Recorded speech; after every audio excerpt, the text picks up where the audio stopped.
അജിംസ് ഇതിൽ ആദ്യം പറഞ്ഞതിലൊരു factually incorrect ആയിട്ടൊരു കാര്യമുണ്ട്. സ്വത്ത് തർക്കമല്ല, സ്വത്ത് തട്ടിയെടുക്കലാണ് ഉണ്ടായത്.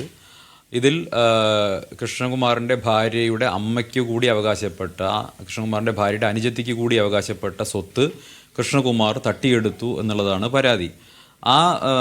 അതായത് സ്വത്ത് തർക്കമായിട്ട് ഇതിനെ വ്യാഖ്യാനിക്കുന്നത് കൃഷ്ണകുമാറിൻ്റെ തന്ത്രമാണ്. സ്വത്ത് തർക്കമല്ല, വാസ്തവത്തിൽ സ്വത്ത് തട്ടിയെടുക്കലാണ് ഉണ്ടായിട്ടുള്ളത്. അത് തീർന്നിട്ടില്ല. അതിൻ്റെ അപ്പീൽ ഹൈക്കോടതിയിൽ നിലനിൽക്കുകയാണ്. ഒന്ന്.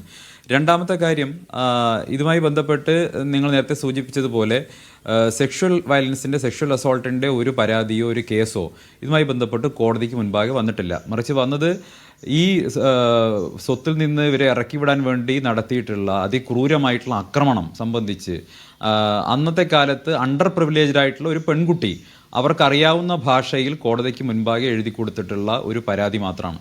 അതിലപ്പുറം ഒന്നും വന്നിട്ടില്ല. ആ കുട്ടിക്ക് പോലീസിൽ നിന്ന് നീതി ലഭിക്കില്ല എന്ന് തോന്നിയപ്പോൾ അന്നത്തെ കാലത്ത് ആ കുട്ടി സ്വന്തം കൈപ്പടയിൽ പോലീസിന് കോടതിക്ക് മുൻപാകെ എഴുതി കൊടുത്തിട്ടുള്ള ഒരു കാര്യം മാത്രമാണ്. അതിൽ ഒരു പാസിംഗ് റെഫറൻസ് മാത്രമായിട്ട് ഈ പീഡന ശ്രമം എന്ന് പറയുന്നതല്ലാതെ അതിൻ്റെ ഒരു പ്രയർ നിങ്ങൾ കണ്ടിട്ടുണ്ടാകും. ആ പ്രയർ എന്ന് പറയുന്നത് വാസ്തവത്തിൽ വയ്യാതെ കിടക്കുന്ന അച്ഛനെ കാണാൻ സമ്മതിക്കണമെന്നും മറ്റുമായിരുന്നു. അതല്ലാതെ അല്ലെങ്കിൽ സ്വത്ത് തട്ടിയെടുത്ത് സ്വത്ത് തിരിച്ചു കിട്ടണമെന്നൊക്കെ ആയിരുന്നു അവരുടെ ആവശ്യം.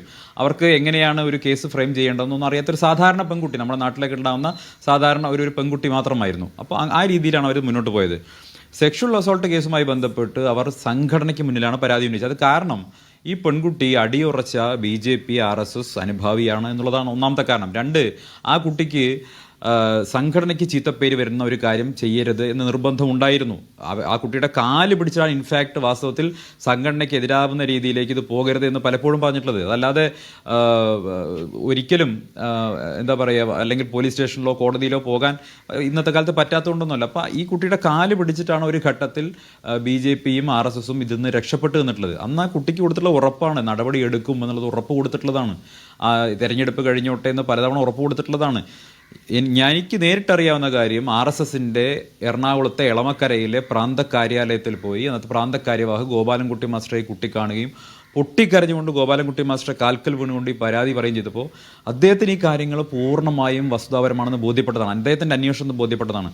അദ്ദേഹം വളരെ ഒരു മകളോടെന്ന പോലെ ഈ കുട്ടിയോട് പറഞ്ഞത് തീർച്ചയായിട്ടും ഈ പരിഹാരമുണ്ടാക്കുമെന്നും കൃഷ്ണകുമാറിനെതിരായിട്ടുള്ള നടപടി ഉണ്ടാകുമെന്നും ഇവരുടെ തട്ടിയെടുക്കപ്പെട്ട സ്വത്തുക്കൾ തിരിച്ചു കൊടുക്കാനുള്ള നടപടി ഉണ്ടാകുമെന്നും വാക്കുകൊടുത്തിട്ടാണ് ആ കുട്ടി പോന്നിട്ടുള്ളത്. രണ്ട്, MT രമേശ് എറണാകുളത്ത് താമസിച്ചിരുന്ന, അത് ഇപ്പോൾ അവിടെയാണോ എന്ന് എനിക്കറിയില്ല, എറണാകുളത്ത് താമസിച്ചിരുന്ന അപ്പാർട്ട്മെൻറ്റിൽ, അത് 2 നില വീടാണെന്ന് ഓർമ്മ, 2ാമത്തെ നിലയിൽ MT രമേശിന് മുന്നിൽ പോയി കുട്ടി പരാതി ഒഫീഷ്യലി കൊടുക്കുകയും MT രമേശിനോടും അദ്ദേഹത്തിൻ്റെ ഭാര്യയും അവിടെ ഉണ്ടായിരുന്നു എന്നാണ് ഞാൻ മനസ്സിലാക്കുന്നത്. ഈ പരാതിയൊക്കെ പറഞ്ഞിട്ടുണ്ട്.